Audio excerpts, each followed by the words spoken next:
Hey there, Fletcher from All Things Overlanding here, and today I'm going to be talking about something new on the podcast. And also, if you're watching on YouTube, you may notice that I'm changing things up a little bit with the background. Still got a lot of work to do on this, but hopefully this is a little bit more aesthetically pleasing. And if you're listening on the podcast and you haven't checked out the YouTube channel, there will be a link in the description down below. Definitely go check that out too, because there's tons of stuff that doesn't quite make it to the podcast on the YouTube channel as well. And I'd love to have you as a subscriber over there. So check that out.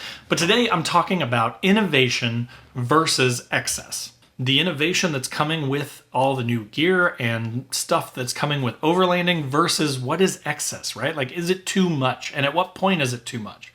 So again, if you want to learn more, if you want to hear more about my thoughts on innovation versus excess in overlanding, gear, equipment, vehicles, everything else, stay tuned for more on that.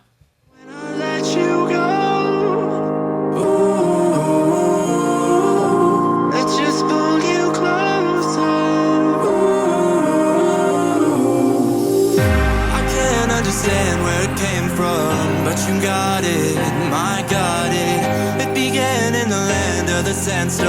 I fought it, though I wanted everything to do with what you give to me.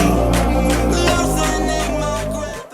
All right, so as I mentioned in the intro today, I'm talking about excess versus innovation, right? In overlanding, whether it's the gear, whether it's the rigs, whatever it is, anything that has to do with like the outdoors, camping, overlanding, that kind of thing, and some of this gear that's coming out, right? Like there's some pretty wild stuff, and I'm going to kind of talk through some of these examples of these things that I've seen, that I'm sure you guys have seen in the Facebook groups, the forums, things like that, all this kind of crazy next level stuff that's coming out. And I wanted to get your opinions on it. So again, if you're on the podcast, I know it's kind of hard to leave a comment and stuff there. Feel free to hop over to Facebook, Instagram, wherever, YouTube. Of course, there'll be a video version of this podcast over there as well. So if you want to go over there and hop into the comments, I'd love to hear from you guys and hear your thoughts. I'm just going to give you my opinions. I'm not saying I'm right or wrong. This may be a little bit controversial. If so, apologies, but I want to hear from you guys in the comments down below. So let's start with, kind of where do we draw the line, right? And one of the things that just came out that kind of made me think of this topic is the new Jackery rooftop tent solar apparatus. I'm not quite sure what exactly this thing is, but it's sort of this massive panel that is meant to attach to the top of a rooftop tent, and then it has additional solar panels that come out the side. It can produce all this energy from the sun, obviously, and it's meant to be sort of an add-on for like a rooftop tent. But the idea of it is what has kind of made things go a little bonkers in the Facebook groups. But again, it's this massive, like, presumably not super complex, but I mean, still, I'm sure it's going to be expensive, right? Like, to get this kind of solar capability in kind of a modular package that you can attach to the top of a rooftop tent is not going to be anywhere near as cheap as just buying a couple of solar panels and sort of wiring them up yourself, right? So, what a lot of people say on the Facebook groups and things like that is, hey, the point of overlanding is kind of get away from everything, right? To kind of simplify your life, get out there, turn off the devices, turn off the electronics, and sort of be self-sufficient and enjoy nature, right? Now, I would argue that in this case with like a giant solar panel or solar array, especially if you're doing longer trips or if you're more of like a full-timer, you live on the road, that kind of thing, in that case, I think it makes a ton of sense, right? For someone that goes on overnighters or weekend trips, does it make sense? Again, it kind of depends on the cost, right? If it was a really reasonable cost, this thing's $300, sure, right? Can't hurt to have more solar power than you know what to do with. It's not a bad thing to have a ton of solar panel. I'm actually in the process right now of doubling my solar input from 100 watts to 200 watts. Now, it's easy. It was low cost. It's like 150-ish bucks for the two panels that I bought. I think even less than that. It might have been closer to 100 bucks. I'll put a link in the description down below to the solar panels I just bought. And then there's a splitter that I bought to basically combine those two panels together and run them into my Red Arc so that they can charge my house battery. The reason that I'm doing that is because I went from 100 amp hours to 200 amp hours on my house battery. And as a result, I've noticed some parasitic loss and things like that from all the different electronics that I've got on it that are starting to sort of take it down, especially now we're in winter, so there's just less sunlight, to where I've actually had to plug into shore power a couple times because I've gotten down into like the 70s and 80% because things are just sort of bleeding off the power over a week or two in between trips. And so I'm just going to double my solar input so that I can take as much advantage of that as possible. So again, I'm not saying anybody's right or wrong here, right? I'm just saying when we get to a point where you're maybe spending $1,000, $1,500, $2,000 on this giant sort of crazy capable solar array that is going to be permanently affixed to the top of your rooftop tent, where do we draw that line, right? What is too much? So, I could see it both ways. I can play devil's advocate and say, listen, if I'm going to go out and I'm going to go camping for, 4 days, 6 days, a week, 2 weeks, I want to be comfortable, right? And I want to be self-sufficient. That's kind of part of overlanding, right? Is that the whole point is that you can sort of rely on your vehicle. You're not going to get out in the middle of nowhere and run out of gas for your generator. You don't have to go crazy with stuff like that.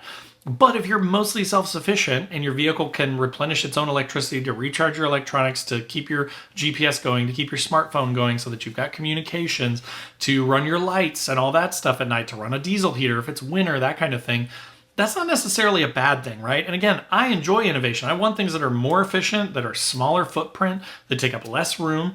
I also want to maintain my budget, right? And some of these things, like let's say that you were full-time and that you lived on the road and you were able to work remotely and you kind of just, moved from dispersed spot to dispersed spot and kind of were exploring the United States, right? Kind of maybe a dream for a lot of us that are into overlanding.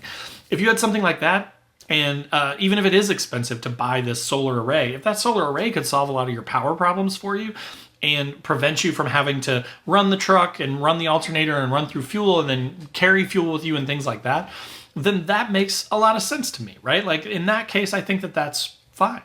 And again, not my place to judge anyone either way, right? There are a lot of people online that want to be keyboard warriors and talk about this is too much and what do you need that for? And your truck's all loaded out. And people look at my truck and they're like, I'm sure in my suburban area that I live, they see me drive by and they're like, what the heck is all that stuff on that guy's truck, right? Why does he have that big box on the top, the rooftop tent?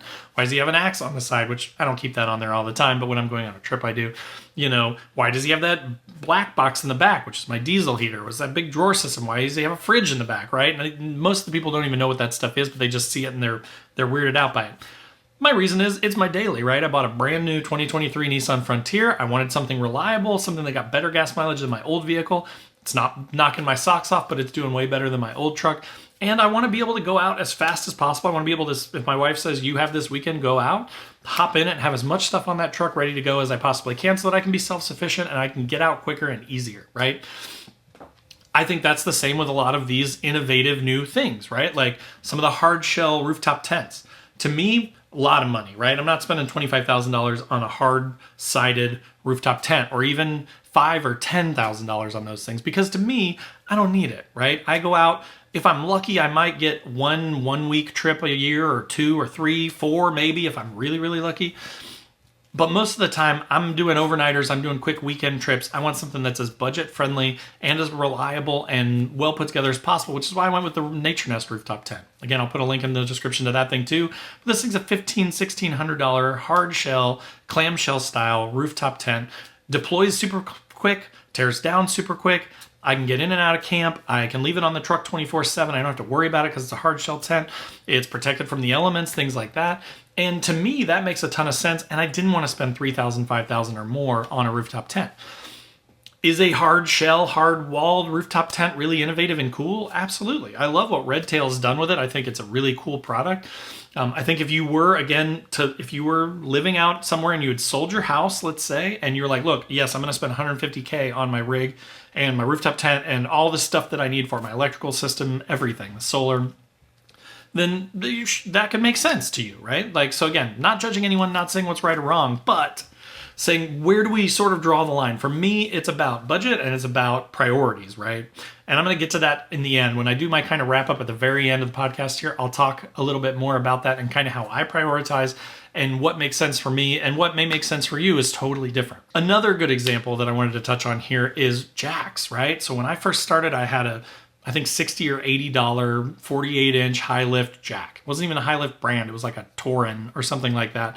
Really inexpensive one from like Amazon, or I might have gotten it at Home Depot. I can't even remember. But that thing worked fine. I had to use it to jack the truck up once. I got a flat tire, ripped a valve stem out, had to jack it up, throw my spare on. Worked perfectly fine. A little sketchy. Didn't feel the safest. Because I was on concrete, I had limped the vehicle into a parking lot, and I didn't have like a traction board that I could use for additional sort of footprint on the bottom of it, so I had metal on concrete, which made me a little bit nervous, but I was just very careful. Kind of kept my eyes on it, got the tire changed, jacked it back down. Everything was fine with that, right? And those things cost less than $100. Then you've got, your Pro Eagle jacks and the Harbor Freight version. The Harbor Freight version is a couple $100. The Pro Eagle version is $600. those things are really nice, but then you need mounting points. You need all this stuff, right? They're very innovative. They're very cool. They have the big, meaty off-road tires so that you can use these things safely off-road, which I really, really like. And again, that innovation is really cool. And there are a ton of people running those type of jacks, either the Harbor Freight or the Pro Eagle jack, right? And I'm a little jealous of that because they're so nice, and they, can lift a modified lifted vehicle, which is really nice. But then you've got to weigh that out, right? In the last 5 years of me doing this, I've had to change a tire one time ever. And I do a ton of off-roading. I air down to 10 or 12 pounds sometimes, especially in the winter and stuff. So, I've done a number of things, but really for me, from a priority standpoint, I don't have it. And I haven't had a ton of experience where I required some sort of a jack. There's also the ARB sort of hydraulic style jack thing that's like $900. So, again, there's a ton of innovation out there, and it's really cool. And I think it's driving the industry. I think that those really expensive jacks are also, impacting the lower cost jacks. The Pro Eagle jack made Harbor Freight make their version of the jack that was much less expensive. That's going to drive prices down, right? Quality goes up, prices go down. So there is definitely some pros and cons to come with this innovation stuff. But again, to you, and this is going to kind of tie us into the end here, I'm going to wrap this up with my thoughts on what I think innovation does to overlanding, and then how you can kind of take that and process it into your own needs. And that again comes down to prioritization. So when I say prioritization, what I mean is, rather than, getting online and bashing someone because they have a $300 or $200 Harbor Freight jack and saying, well, you could just buy a high lift for $60, right? Yes, you can.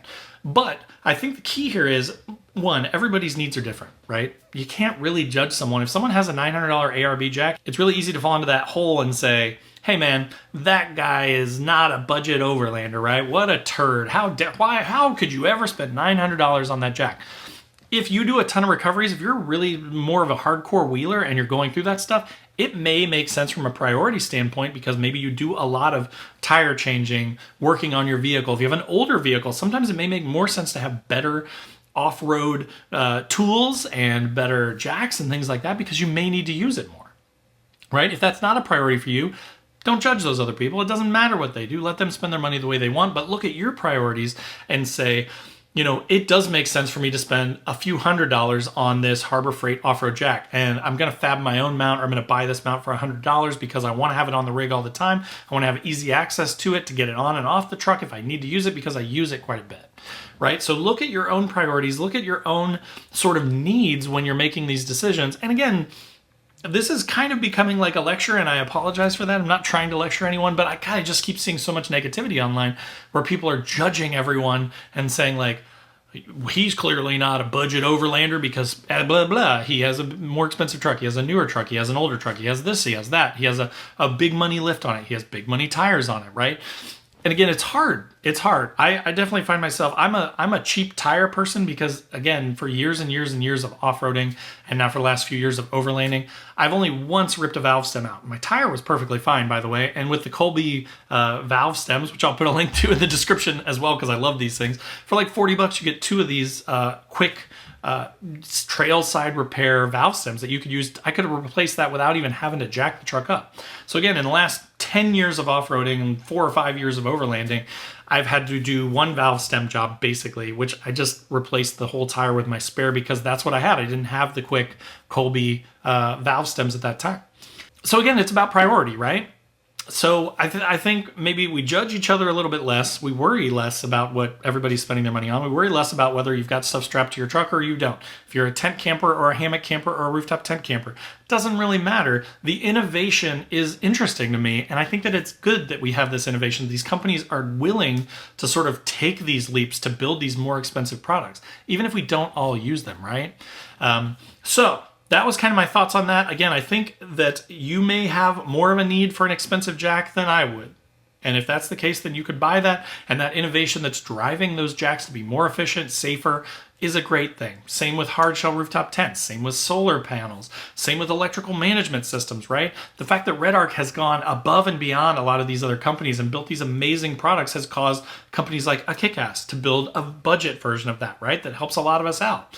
And if you don't want to go crazy with your electrical, you don't need something that's going to last for 20 or 30 years, there are other options out there like the kick-ass that I mentioned, or other options for power management that you can use that will still get you a similar effect. And you can prioritize those based on your needs and what you want to do in your build out, which I think is awesome.